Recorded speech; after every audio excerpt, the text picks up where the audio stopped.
Você sabe quais são os problemas que nós temos com o algoritmo MD5 e SHA-1? São problemas que somente os gênios conseguem entender? Bem, fica comigo hoje aí que você vai entender alguns detalhes de como funciona o processo de criptografia e também como são dadas vulnerabilidades dessas criptografias. Meu nome é Efraim, eu atuo na área de tecnologia desde 2018, tenho um MBA em segurança digital, estou estudando pós-graduação em computação forense e também em segurança da informação na FATEC São Caetano do Sul, e meu objetivo aqui é, em 5 minutos, tentar te trazer um novo conceito de tecnologia. Vamos lá? SHA-1 e MD5 são algoritmos específicos aí para criptografia de hashing, tá? Vamos entender um pouco como funciona a criptografia? Coisa bem simples, vamos lá. Primeiro, eu tenho um conteúdo específico ali que eu preciso transmitir ele para alguma outra pessoa e eu não posso transmiti-lo na maneira íntegra, né? Exatamente como aquele conteúdo é.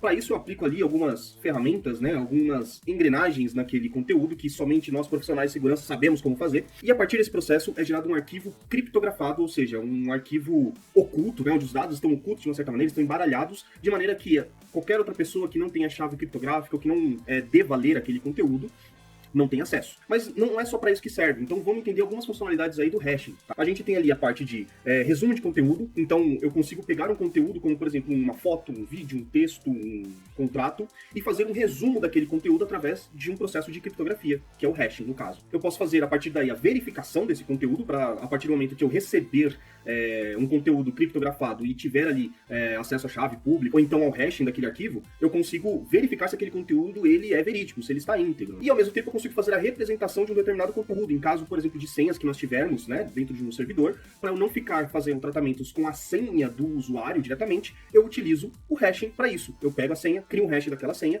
e eu faço a comparação do hashing da senha que o usuário imputou no meu serviço, né, ali dentro do meu sistema operacional ou da minha página. Eu faço a comparação do hashing que eu tenho no meu banco de dados, da senha que o usuário cadastrou, com a senha que está sendo imputada ali no meu website, por exemplo. Então nós temos essas três funcionalidades aí para o hashing, que é o que vamos tratar agora.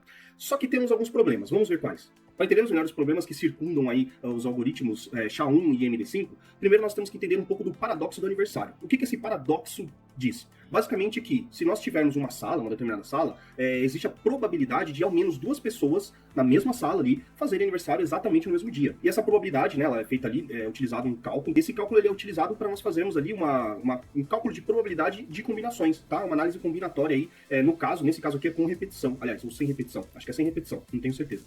E aí o resultado disso vai gerar algumas probabilidades. No caso de, se tivermos 30 pessoas na sala, teremos uma probabilidade de 50% de termos duas pessoas ali que fazem aniversário no mesmo dia. Agora, quando formos levar para 50 pessoas dentro de uma sala, essa probabilidade sobe para 97%.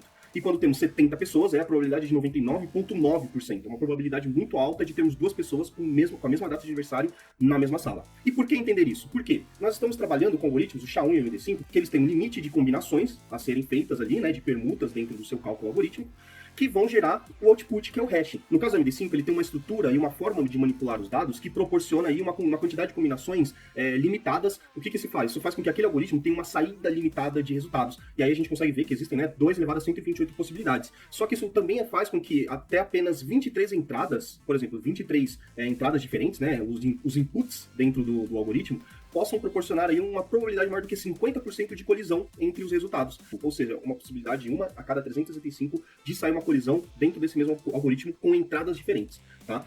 Vamos ver sobre o SHA-1, que é basicamente a mesma coisa, que ele tem uma estrutura que permite a manipulação de bits de maneira a gerar hashes idênticos, e ele já sofreu aí um ataque chamado Shattered, né, que gerou aí duas imagens diferentes com o mesmo hash SHA-1. E a gente vai ver esse ataque aqui agora no nosso laboratório. Vamos lá? Eu, como usuário, entro no website e coloco a minha senha lá. A primeira vez que eu faço o cadastro dessa senha, dentro do banco de dados, antes tinha, ou então ainda tem em alguns casos, uma função do sistema Unix que faria a manipulação desses dados e geraria um hash que aí sim salvaria o hash no meu banco de dados, e toda vez que eu fosse fazer o login novamente naquela página, simplesmente ele geraria um hash novamente do input que eu coloquei naquele website e compararia com os dados que ele tem salvo no banco de dados dele e faria a análise entre os dois. Bem, primeiro, para utilizarmos essa função, vamos chamar aqui o Python 3 no terminal direto e vamos utilizar aí a função crypt de cripto. Então vamos lá.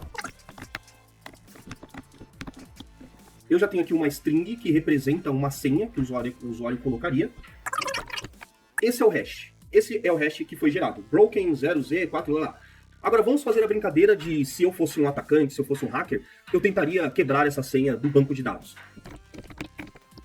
Vou pegar aqui um exemplo de string, que eu já sei que vai dar exatamente o mesmo hash. E agora reparem, a saída do hash é exatamente a mesma.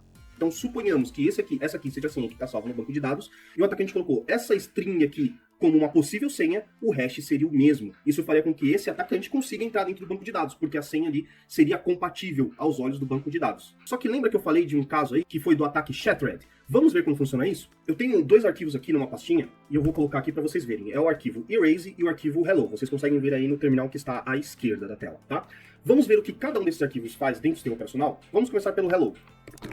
Maravilha, a gente vê que ele gera um texto chamado Hello World. Vamos dar agora uma olhada no arquivo erase.